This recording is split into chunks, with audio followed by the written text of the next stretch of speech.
NCERT based syllabus के एकादश के बच्चों का हार्दिक स्वागत। व्यवसायिक अध्ययन में आज हम पढ़ने वाले हैं अध्याय 5, व्यवसाय की उभरती प्रणालियाँ, एमर्जिंग मोड्स ऑफ बिजनेस। देखिए, इस चैप्टर के अध्ययन का उद्देश्य यह है कि हम ये जानें कि ई बिजनेस क्या है, उसके लाभ क्या क्या हैं और इसका क्षेत्र क्या है, ई बिजनेस की क्या क्या सीमाएं हैं, पारंपरिक व्यवसाय में और ई बिजनेस में क्या अंतर है, और ऑनलाइन सौदे क्या होते हैं। ई व्यवसाय में सुरक्षा एक बड़ा फिक्र का मुद्दा है कि हमारे ट्रांजैक्शंस कितना सुरक्षित हैं, जो पासवर्ड हम सेव करते हैं, बैंक की जो डिटेल्स हम सेव करते हैं, क्या वो सुरक्षित है। एक और कॉन्सेप्ट इसमें हम पढ़ेंगे, बाह्यकरण, जिसे आप आउटसोर्सिंग के नाम से जानते हैं, वह भी हम जानेंगे। साथ ही साथ आउटसोर्सिंग के क्या क्या लाभ हैं और लेकिन इसकी लिमिटेशंस क्या हैं। एक और आता है ज्ञान प्रक्रिया व्याकरण, यानी कि केपीओ, और दूसरा व्यवसाय प्रक्रिया व्याकरण जिसे बोलते हैं बीपीओ। इन सारे पहलुओं से हम परिचित होंगे इस चैप्टर में। तो आइए शुरुआत करते हैं ये जानने की कि लगातार विकास की ओर अग्रसर ये जो हमारा समाज है इसमें हम प्रतिस्पर्धा का सामना तकनीकी के आधार पर ही कर सकते हैं और उसी के माध्यम से हम कंपटीशन में बने रह सकते हैं। E business, e commerce, business process outsourcing, ये सब यही टूल्स हैं जिनके माध्यम से ऐसा करना संभव है। तो इलेक्ट्रॉनिक सुविधाओं का प्रयोग करते हुए व्यापार करना ही ई बिजनेस कहलाता है। तो आइए थोड़ा सा और जानते हैं ई बिजनेस के बारे में। इंटरनेट को हम सब जानते हैं, उसका यूज भी करते हैं, व्यवसाय भी इससे अछूता नहीं। व्यापारिक क्रियाएं जो हस्तगत रूप से की जाती थीं, अब वो इंटरनेट के माध्यम से होने लगी हैं। आज व्यवसाय में इंटरनेट का प्रयोग तो हो ही रहा है, परंतु आंतरिक व्यवस्था में भी नेटवर्क स्थापित करके कई सारे सॉफ्टवेयर बन गए हैं जिनसे ई बिजनेस किया जाता है। आंतरिक व्यवस्था का मतलब होता है with in the business firm. तो इसी को ई बिजनेस कहा जाता है। अब जो दुविधा है वह यह है कि ई वाणिज्य क्या है, ई व्यापार क्या है और ई व्यवसाय क्या है। तो उत्तर यह है कि ई बिजनेस में ही ई वाणिज्य सम्मिलित कर लिया गया है। ई बिजनेस में ही सभी व्यापारिक सौदे, कार्य, उद्योग, व्यापार तथा वाणिज्य की क्रियाओं को शामिल किया गया है। तो ई वाणिज्य या ई कॉमर्स में स्कंद प्रबंधन यानी स्टॉक मैनेजमेंट, उत्पाद विकास यानी कि प्रोडक्ट डेवलपमेंट, अकाउंटिंग, वित्त और मानव संसाधन यानी कि finance and human resources management electronic माध्यम से सब किए जाते हैं। अतः ई बिजनेस इंटरनेट के माध्यम से क्रय विक्रय व संचार प्रचार से कहीं अधिक विस्तृत है। तो चलिए लाभों के बारे में हम जान लेते हैं। ई बिजनेस का सबसे बड़ा लाभ तो यही है कि यहाँ व्यवसाय 10 से 8 नहीं 24/7 आवर्स चलता रहता है। इसका मूल्य कारण ई बिजनेस ही है। आज व्यवसाय आप 24 घंटे कर सकते हैं। रात में 2:30 बजे अगर आपका मन करता है कि आप कोई सामान खरीदना चाहते हैं, तो जस्ट यूज़ योर लैपटॉप और mobile handset and just make a purchase there on. तो कोई भी दिक्कत नहीं, 24 घंटे आप सामान खरीद सकते हैं और बेचने वाले बेच भी सकते हैं। ई बिजनेस के लाभ संगठन को क्या क्या होते हैं, आइए इन्हें जानते हैं। पहला लाभ है भौगोलिक सीमाओं से परे का व्यवसाय। ये जो बिजनेस है आपका, इसकी कोई जियोग्राफिकल बाउंड्रीज नहीं है। पूरी दुनिया आपके लिए मार्केट प्लेस है। Expand the market place to national as well as international market, right. So e business द्वारा व्यापारी कहीं भी व्यापार कर सकता है, कभी भी व्यापार कर सकता है। उपभोक्ता तक एक्सेस बहुत सरल हो गई है। सारे व्यवसाय में, विश्व में व्यवसाय का प्रसार आप कर सकते हैं। किसी उत्पाद के विषय में जानकारी इंटरनेट के माध्यम से सारे उपभोक्ताओं को आप दे सकते हैं। इससे लागत में कमी हुई है क्योंकि बीच के मीडिएटर्स हट जाते हैं, उपभोक्ता बढ़ जाते हैं। कम लागत पर अधिक निर्माण हो पाता है।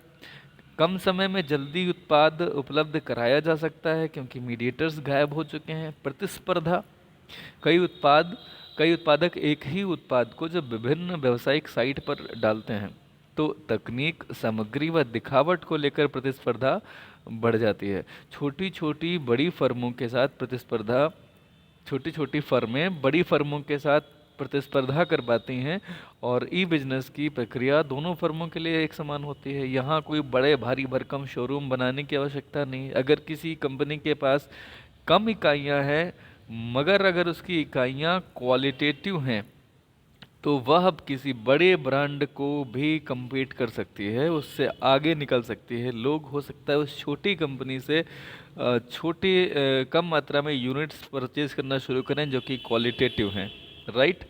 तो इंटरनेट व सेवादाता की आवश्यकता यहाँ पे हमें पड़ती है। प्रारूप निर्माण का सरल होना। इंटरनेट पर सारी जानकारी उपलब्ध है। प्रत्येक व्यापारी को आसानी से अपना व्यवसाय इंटरनेट पर कम निवेश करके स्थापित करना होता है। कोई दुकान नहीं चाहिए ई बिजनेस के लिए, इंटरनेट व सेवादाता की ही आवश्यकता है। जैसे अमेज़ॉन पर, फ्लिपकार्ट पर अगर आप चाहें तो स्वयं डीलर बन सकते हैं और अपने सामान को बेच सकते हैं। ये एक ऐसा कार्य है जिसमें कागज़ का इस्तेमाल नहीं होता, तो इस तरह से आप पर्यावरण में भी सहयोग करते हैं, क्योंकि कागज़ आप जानते हैं पेड़ों पेड़ों से बनता है, पेड़ों से की लकड़ियों से बनता है। तो कहीं ना कहीं आप पेड़ों को कटने से बचाते हैं जब आप ऑनलाइन ट्रेडिंग करते हैं। तो एक तो ये लाभ हुआ। दूसरा, उपभोक्ता वर्ग को या समाज को क्या क्या लाभ है? लोचता। लोचता का तात्पर्य होता है कि पारंपरिक रूप से अगर व्यवसाय किया जाता है तो मांग व आपूर्ति देखना होता है, परंतु इलेक्ट्रॉनिक व्यवसाय में ग्राहक की इसमें बहुत लाभ होता है। कैसे? वह जब चाहे जितना चाहे उत्पाद क्रय कर सकता है। मैं थोड़ा सा एक्सप्लेन कर दूं। जब आप पारंपरिक व्यवसाय में, बिजनेस में कोई भी उत्पादित करने के लिए आगे बढ़ते थे तो आप देखते थे कि उसकी डिमांड कितनी है, क्योंकि अगर आप डिमांड से ज़्यादा बना देते तो सप्लाई ज़्यादा हो जाने पे आपको वो कम मूल्य पर बेचना पड़ता। लेकिन चूंकि यहाँ पर आपकी कोई मार्केट लिमिटेशन नहीं है, पूरी दुनिया में आप सामान बेच सकते हैं कहीं पर भी, तो आप डिमांड नहीं देखते, उल्टा आप इस पर विचार करते हैं कि आपके पास जो प्रोडक्ट है उसका क्या गुणवत्ता है और इस तरह से आप कितनी डिमांड क्रिएट कर सकते हैं। तो यहाँ पर जो भी आपके पास प्रोडक्ट है आप उनकी डिमांड बढ़ा सकते हैं। ठीक है, अगर आपके पास कम है प्रोडक्ट तो आप उसे और हायर प्राइसेस पे बेचने की स्थिति में भी हो सकते हैं। तो यहाँ लोचता का गुण उपलब्ध है, पहली बात। दूसरा, प्रतिस्पर्धा मूल्य। विभिन्न ऐप पर विभिन्न कंपनियों द्वारा विभिन्न प्रकार के उत्पाद होते हैं, तो उपभोक्ता इन कंपनियों के विभिन्न छूट का लाभ उठा सकता है और कंपनियों में इस तरह से प्रतिस्पर्धा बढ़ने लगती है। जो मैंने पहला पॉइंट बताया था वो तो मैंने आपको बता दिया था। उत्पादक या जो ट्रेडर है, व्यवसायी है,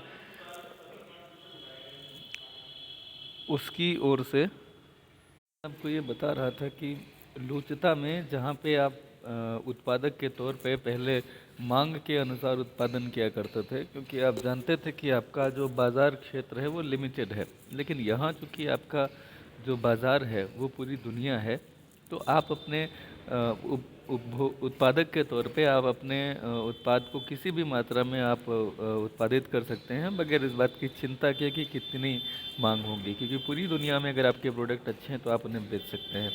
तो ये तो उत्पादक के पॉइंट ऑफ व्यू से बात हुई।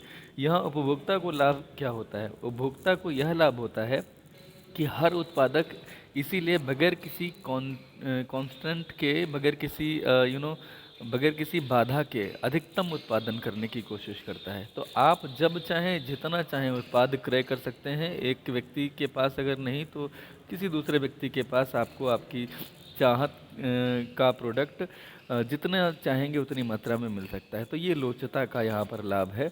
प्रतिस्पर्धा मूल्य, यहाँ पर विभिन्न ऐप हैं जिनके माध्यम से विभिन्न प्रकार की योजनाओं के अंतर्गत, स्कीम्स के अंतर्गत छूट का लाभ उठा सकते हैं। यहाँ बहुत सारे विकल्प आपके पास उपलब्ध होते हैं, समय की बचत होती है और सामान भी आपको शीघ्रता से उपलब्ध हो जाता है। उपभोक्ता से संपर्क। बिजनेस द्वारा उपभोक्ता को देखा तो नहीं जा सकता, लेकिन वहाँ पर उपभोक्ता अपने विचार प्रसिद्ध कर सकता है, रेटिंग दे सकता है, और इसलिए उसकी भी बातों को काफ़ी महत्व दिया जाता है। ठीक है, तो उपभोक्ता को बहुत सारे लाभ हैं। यहाँ पर ई बिजनेस का क्षेत्र, आइए बात करते हैं स्कोप की। तो ई बिजनेस आज आप इसके प्रवेश को रोक नहीं सकते। दिनों दिन तरक्की करने वाला ई बिजनेस, चाहे वित्तीय व्यवस्था हो, प्रबंधन हो, सब कुछ यहाँ इलेक्ट्रॉनिक हो चुका है। इसकी अगर हम जानेंगे तो चार पक्ष हम पाएंगे। पहला पक्ष होता है B2B बिजनेस, यानी बिजनेस टू बिजनेस। जब किसी निर्माणी संस्था में माल की आवश्यकता होती है तो सबसे पहले आपूर्तिकर्ता की खोज करनी होती है जो उसे आवश्यक रॉ मटेरियल दे सके। इसके लिए कौन कौन से आपूर्तिकर्ता उपलब्ध हैं, इंटरनेट पर बड़ी आसानी से देखे जा सकते हैं। इंटरनेट पर ही उनको मेल करके आदेश दिया जाता है, माल आने पर जांच की जाती है। अतः उपयोगिता का सृजन, सहभागिता वार्षिक सौदा, निविदा मंगाना और वस्तुओं, निविदा मंगाना मतलब इंडेंट मंगाना। इंडेंट का मतलब होता है कि इंडेंट नहीं, सॉरी, कोटेशन मांगना। इसका मतलब ये होता है कि आप लोगों जिनसे आप संपर्क करते हैं उनसे पूछते हैं कि किस रेट पे आप हमें इतनी मात्रा में ये वस्तु दे पाएंगे, तो निविदा मंगाना इसे बोलते हैं। वस्तु का निर्माण वितरण इलेक्ट्रॉनिक डिवाइस के माध्यम से होने लगा है, तो ये सारे के सारे बिजनेस व्यापारिक रूप से इलेक्ट्रॉनिक रूप में होते हैं। ये बिजनेस टू बिजनेस होता है, यानी कि जब किसी निर्माणी संस्था को रॉ मटेरियल चाहिए होता है तो वह भी किसी बिजनेस संस्था से ही लेता है। ये रहा क्षेत्र बिजनेस टू बिजनेस का। एक दूसरा क्षेत्र है बिजनेस से उपभोक्ता का, तो इसमें विक्रय वितरण, विक्रय के पश्चात सेवा यानी कि सेल्स, सर्विस आफ्टर सेल्स, संवर्धन क्रियाएं, ग्राहकों की शिकायतें।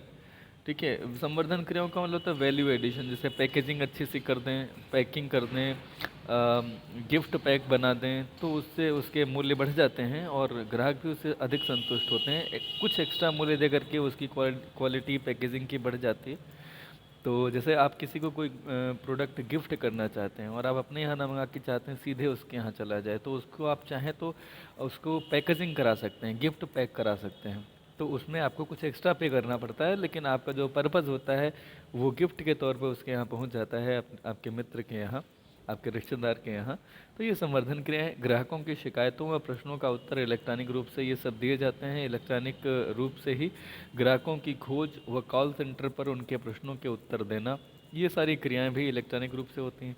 उपभोक्ता के मस्तिष्क के क्रय करने की भावना बनाना, मस्तिष्क में क्रय करने की भावना बनाना और उनको विक्रय में परिवर्तित करने का कार्य भी ई बिजनेस करता है। एक उदाहरण है कि मान लिया एक व्यक्ति को भूख लगी है पर वह घर से बाहर नहीं जा सकता, तो तुरंत मोबाइल और इंटरनेट की सहायता से जोमेटो को देखता है और जोमेटो उसे भोजन क्रय करने के लिए कुछ लुभावने ऑफर भी देता है, तो वह व्यक्ति तुरंत आदेश दे देता है। इस प्रकार से एटीएम की सुविधा बैंकों द्वारा दी जाती है।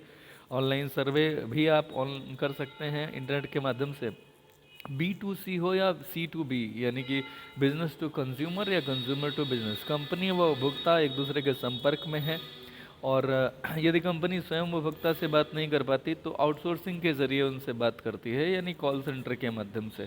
C2C, कंज्यूमर टू कंज्यूमर, उपभोक्ता प्रयोग की गई वस्तुओं का क्रय विक्रय, प्राचीन मूल्यवान वस्तुओं का विक्रय, धोखा देने वाले आपूर्तिकर्ता से बचाव, चेतावनी, इन सारी जानकारियों को शेयर करते हैं आपस में कंज्यूमर्स। तो C2C से बोला जाता है। eBay, OLX कुछ ऐसे ऐप हैं जिनके माध्यम से एक उपभोक्ता दूसरे उपभोक्ता से संपर्क कर सकता है और अपनी वस्तुओं का आदान प्रदान कर सकता है।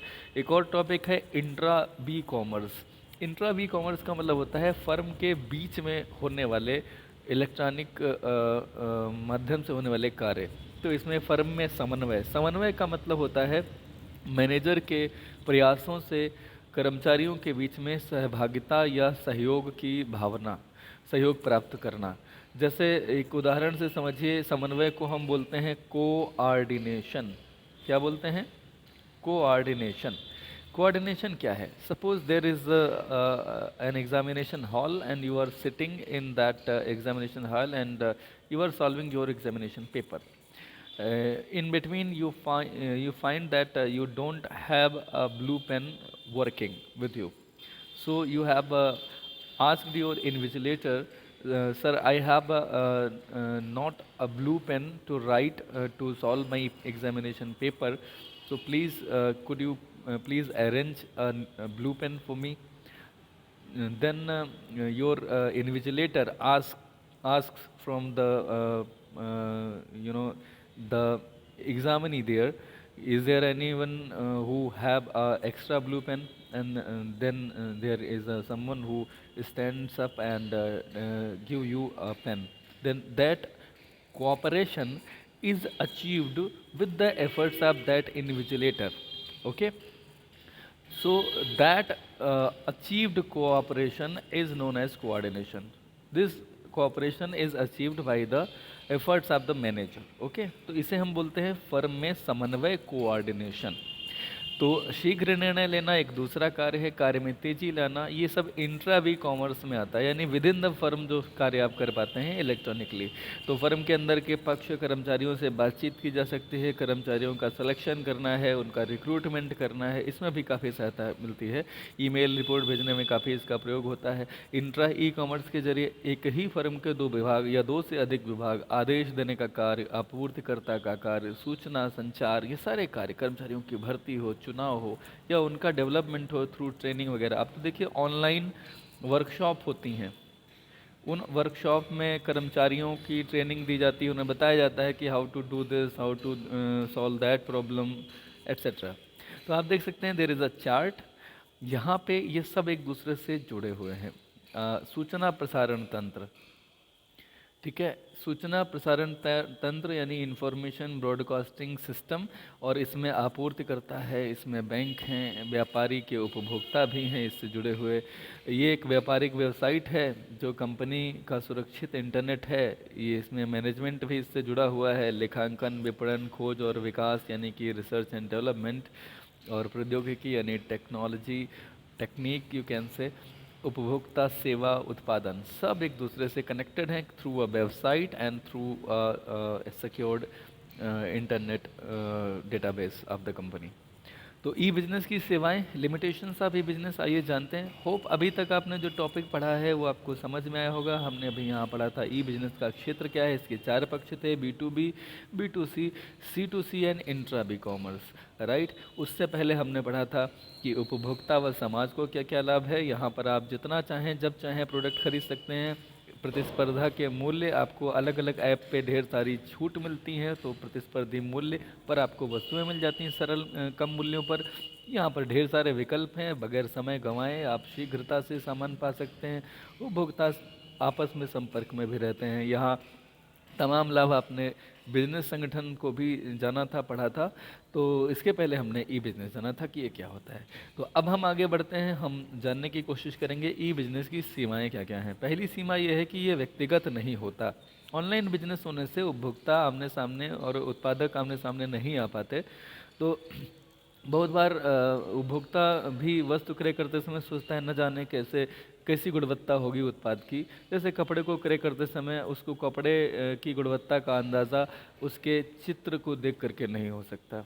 दूसरा, उत्पाद की उपलब्धता। उपभोक्ता जब भी किसी वस्तु को क्रय करते समय एक माउस क्लिक करके आदेश देता है तो उत्पाद पाना बहुत सरल लगता है, परंतु उसको पाने में उसे टाइम लगता है। दुकान पे जाके आप तुरंत वही सामान लेके घर आ सकते हैं, लेकिन यहाँ you will have to be patient enough to get that particular delivered at your home.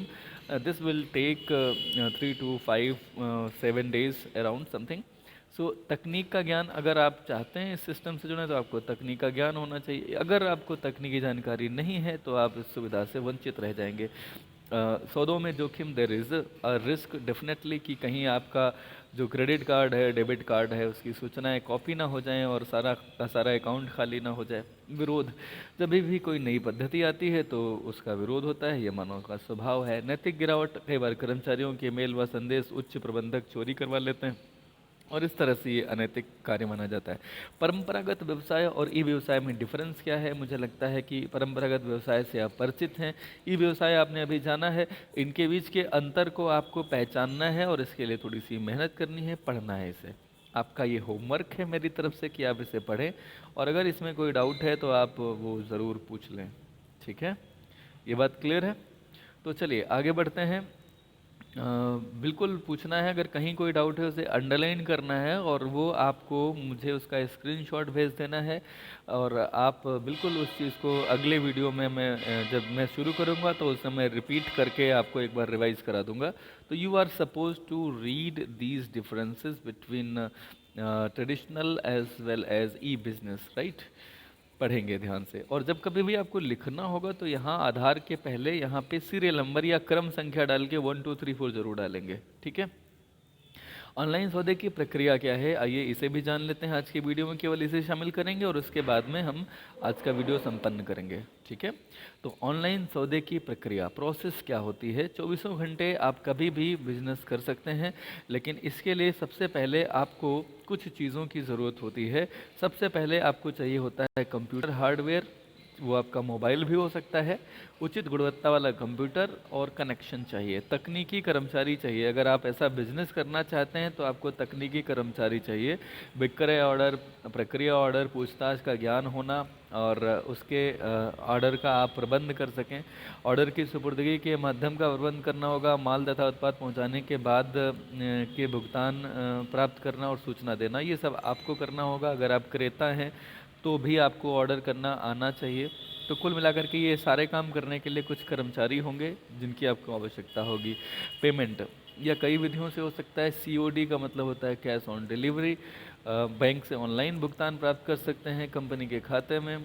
ठीक है। अब तो तमाम तरीके आ चुके हैं, जैसे कि भीम ऐप है और पेटीएम आपने सुना ही होगा, है ना। और इसके अलावा तमाम है, जियो मनी है, उमंग ऐप है और गूगल पे है। तमाम इस तरह के ऑप्शंस हैं आपके पास। वेबसाइट, जब उपयुक्त तैयारियां आप कर चुके होते हैं, आपके पास कंप्यूटर हार्डवेयर है, तो कर्मचारी भी हो चुके हैं जो ऑनलाइन एफिशिएंट है और पेमेंट के लिए भी आपने अपना अकाउंट वगैरह खुलवा रखा है या आपने विभिन्न प्रकार के ऐप के माध्यम से अपना अकाउंट उसे अटैच करा लिया, तब आपको एक वेबसाइट चाहिए होती है जिस पे आपको अपना सारा प्रोडक्ट है उनकी डिटेल्स डालनी होती हैं। आफ्टर दैट आपके पास एक कम्युनिकेशन डिवाइस होनी चाहिए। एक ऑनलाइन व्यवसाय के लिए अच्छी संप्रेषण सुविधा बहुत ज़रूरी है। कंपनी के संपर्क के माध्यम, उत्पाद की जानकारी लेने के लिए टेलीफोन द्वारा ग्राहक की कॉल लेना वगैरह वगैरह, ये सारी समस्या का समाधान करने के लिए आपके पास होने चाहिए। ठीक है।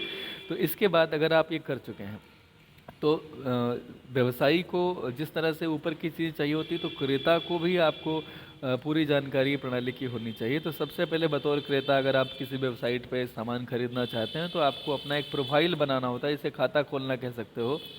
और उसमें आपको अपना शॉपिंग कार्ड के लिए पासवर्ड वगैरह देना पड़ता है। एक लॉगिन आईडी और पासवर्ड आपको मिलता है। आदेश देने के लिए आप पहले तो ब्राउजिंग करते हैं, जो भी आपको प्रोडक्ट अच्छा लगता है उसको जब आप क्लिक करते हो तो वहाँ पे आपको अपना नाम, डिलीवरी एड्रेस, मोबाइल नंबर वगैरह देना होता है। भुगतान प्रणाली में आप कैश ऑन डिलीवरी चुन सकते हैं, चेक के माध्यम से कर सकते हैं, लेकिन अब ये प्रचलन में नहीं है। नेट बैंकिंग का इस्तेमाल कर सकते हैं। अगर आपने अपनी किसी बैंक से उसकी वेबसाइट पे जाकर के अगर आप काम करते हैं तो उसे नेट बैंकिंग कहा जाता है। क्रेडिट कार्ड या डेबिट कार्ड का इस्तेमाल कर सकते हैं। डिजिटल कैश में वही आएगा, पेटीएम, गूगल पे, भीम ऐप, यूपीआई वगैरह। एक बड़ा मुद्दा है व्यावसायिक सौदों में सुरक्षा का। तो सुरक्षा का जो भी मुद्दा है ये क्या है, देखिए ई बिजनेस देखने में तो बड़ा आसान लगता है, लेकिन इसमें कुछ खतरे हैं, कुछ रिस्क हैं। तो कुछ चेतावनियां साथ साथ चलती हैं। जहाँ रिस्क होता है वहाँ चेतावनी होती है।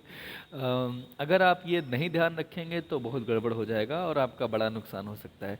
सूचनाओं का गलत इस्तेमाल हो सकता है। हैकर द्वारा संदेश आपके रोके जा सकते हैं। संदेश की विषय वस्तु को बदला जा सकता है। क्रेडिट कार्ड की जानकारी चोरी हो सकती है। तो अगर ऐसे में आप एक बड़ी कंपनी है तो आपको अपनी उस वेबसाइट पे फायरवॉल्स लगाने होंगे। फायरवॉल्स का मतलब होता है एक तरह का, जैसे घर को सुरक्षा देने के लिए बाउंड्री वॉल होती है, ऐसे ही इंटरनेट वेबसाइट को चोरों से, हैकर से बचाने के लिए फायरवॉल्स होते हैं। ठीक है। तो जो जोखिम है पहले उन्हें जान लें। ऑनलाइन ऑर्डर लेने से यदि ग्राहक मना कर दे तो कंपनी द्वारा गलत ऑर्डर भेज दिया जाए, ये भी एक जोखिम है। सुपुर्दगी गलत पते पर दे दी जाए, क्रेता द्वारा भुगतान प्राप्ति में असुविधा हो जाए या भुगतान ही गलत हो जाए। इन सारी समस्याओं से निपटने के लिए क्रेडिट कार्ड की सत्यता की जांच करनी चाहिए। ये देखना चाहिए कि क्रेडिट कार्ड में बैंक में पैसा भी है कि नहीं है। आंकड़ों के एकत्रीकरण का जोखिम, risk of collection of data. देखिए वायरस, वायरस व्यापार के संचालन में एक बाधा है। यदि किसी कंप्यूटर में वायरस आ जाए तो पूरा का पूरा आंकड़ा गायब हो सकता है। किसी भी बाह्य फ्लॉपी या सॉफ्टवेयर का प्रयोग करते समय एंटीवायरस जरूर अपने में आपको डाउनलोड करना चाहिए, नहीं तो वो हैक हो सकता है आपका कंप्यूटर। हैकिंग क्या है, किसी आंकड़े को चुराने वाले व्यक्ति को हैकर कहा जाता है। यह ग्राहकों की जानकारी गुप्त तरीके से चुपचाप चुरा लेते हैं और पूरी भुगतान प्रणाली को हानि पहुंचाते हैं। इनके निपटारे के लिए विशेष आपराधिक सेल की स्थापना जरूर कर दी गई है, लेकिन आपको अपने कंप्यूटर को प्रोटेक्ट करना होगा विभिन्न एंटीवायरस और फायरवॉल्स के जरिए।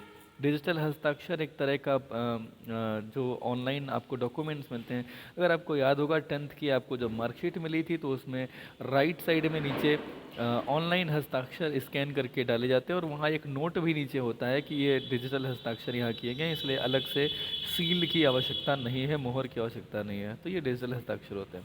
एक और इसमें इशू आता है बौद्धिक संपत्ति और गोपनीयता का जोखिम। बौद्धिक संपत्ति पहले जान लीजिए, जैसे कोई राइटर है उसका कोई बुक है, ठीक है, अगर कोई एक्टर है उसने कोई अगर वीडियो एल्बम या ऑडियो एल्बम जारी किया है तो वो उसका अपना बौद्धिक संपत्ति है, उसको वह किसी अन्य व्यक्ति के द्वारा व्यावसायिक यूज में प्रयुक्त करने से रोक सकता है। जैसे मैं इस समय ये जो बुक है इसका यूज़ कर रहा हूँ, लेकिन क्योंकि मैं व्यावसायिक यूज़ नहीं कर रहा हूँ, I am not earning even a single penny out of this kind of videos, तो इसके लिए जो है वो कंपनी जो ये इसका पब्लिशर है वो मेरे ऊपर कोई भी केस नहीं कर सकता। But if I am earning something out of this video, they can go to the court and they can file a case against me कि मैं उनकी बगैर परमिशन के ये उनका जो मटेरियल है यूज़ कर रहा हूँ। तो अगर मैं बिजनेस यूज़ करूँगा तो मेरे ऊपर जो बौद्धिक संपत्ति है उसका कॉपीराइट का उल्लंघन करने का केस लग सकता है। मैं आपको एक इंटरेस्टिंग घटना बताता हूँ। आपने सुना होगा डॉक्टर कुमार विश्वास एक कवि हैं और वो विभिन्न पुराने चिर परिचित कवियों की कविताएं डालते रहते हैं। हरिवंश राय बच्चन, डॉक्टर हरिवंश राय बच्चन का नाम आप लोगों ने सुना होगा। अपने महानायक अमिताभ बच्चन जी के बाबूजी हैं, वो पिताजी हैं। तो उन्होंने जब उनकी कविता डाली तो अमिताभ बच्चन ने कहा कि भाई आप अच्छे कवि हो, अपनी कविताएं डालो, ये कॉपीराइट का मसला है। तो कुमार विश्वास भी जो कि हाजिर जवाबी के लिए जाने जाते हैं, तो उन्होंने कुछ 30 रुपए उन्होंने उन्हें भेजे और उन्होंने कहा कि सर ये आपके जो बाबूजी हैं उनकी कविता को मैंने डाला था, अभी कुछ मिनट हुए हैं, तो उस पे मुझे 30 रुपए की अर्निंग हुई है जिसे मैं आपके पास भेज रहा हूँ और इस वीडियो को मैं डिलीट कर रहा हूँ। माफ़ी मांगते हुए कहना चाहता हूँ कि मुझे लगा था कि उनके साहित्यिक पुत्र हम लोग हैं तो हमारा भी उस पर अधिकार है, लेकिन मैं ये भूल गया था कि उनके बायोलॉजिकल जो है सन आप हैं और वो आपके बायोलॉजिकल फादर हैं, तो आपका कॉपीराइट है, तो इसीलिए 30 रुपीज़ आपको भेज रहा हूँ। तो ये होती है बौद्धिक संपत्ति। खैर, मैं आपको ये बताना चाहता हूँ कि बौद्धिक संपत्ति और गोपनीयता का जोखिम है यहाँ पे। कोई भी व्यक्ति किसी का आंकड़ा कोई चुरा लेता है, किसी की कविता किसी अन्य कवि के नाम से नज़र आती है। आपने तो बड़े सारे देखे होंगे कि इमेजेस आती हैं गुलजार साहब, गुलजार साहब के नाम से न जाने कौन कौन सी कितनी किस किस किस तरह की जो है शेर व शायरी डाल दी जाती है। गुलजार साहब तो आत्महत्या करने के लिए बेचारे परेशान हो जाते होंगे, मुझे लगता है। I am sorry to use this word, लेकिन मैं आपसे ये कहना चाहता हूँ कि ये कॉपीराइट का उल्लंघन है। जिस व्यक्ति ने जो कहा नहीं वो भी उसके नाम से छापना कॉपीराइट का उल्लंघन है, ध्यान रखिएगा। ये भी गलत है, ये इमोरल है। और अगर कोई व्यक्ति ने किसी की कविता है अपने नाम से छाप लेते हैं तो ये इल्लीगल है। इमोरल और इल्लीगल में डिफरेंस है। अगर आपने किसी कवि के नाम से अपनी कोई पंक्ति उल्टी सीधी डाल दी है तो ये इमोरल है, ठीक है, वो भी आप पे डिफेम का केस डाल सकता है, राइट। तो खैर, यहाँ पे अगर आप चाहते हैं बौद्धिक संपत्ति और गोपनीयता के जोखिम को कम से कम किया जाए तो उसके लिए आपको कुछ चीज़ें हैं जिनका इस्तेमाल करना होगा। ख़ास तौर से अपनी कॉपीराइट करा लीजिए, अपना पेटेंट करा लीजिए if there is a product, और अगर कोई इंटेलेक्चुअल प्रॉपर्टी तो उसका कॉपीराइट करा लीजिए, ठीक है। भेजी जाने वाली जो जानकारी है उनको कोड में भेजना, डिजिटल हस्ताक्षर भी आप करें और पासवर्ड का इस्तेमाल करें जो किसी के साथ शेयर ना करें। एक और कॉन्सेप्ट आता है आउटसोर्सिंग का, जिसे हम कल के वीडियो में शामिल करेंगे। आज आप लोगों ने इस वीडियो को यहाँ तक देखा, थैंक यू सो मच। मुझे लगता है कि अगर आप इस वीडियो को देखेंगे तो आपको अच्छा लगेगा, नया कॉन्सेप्ट समझ में आएगा और मज़ा भी आएगा।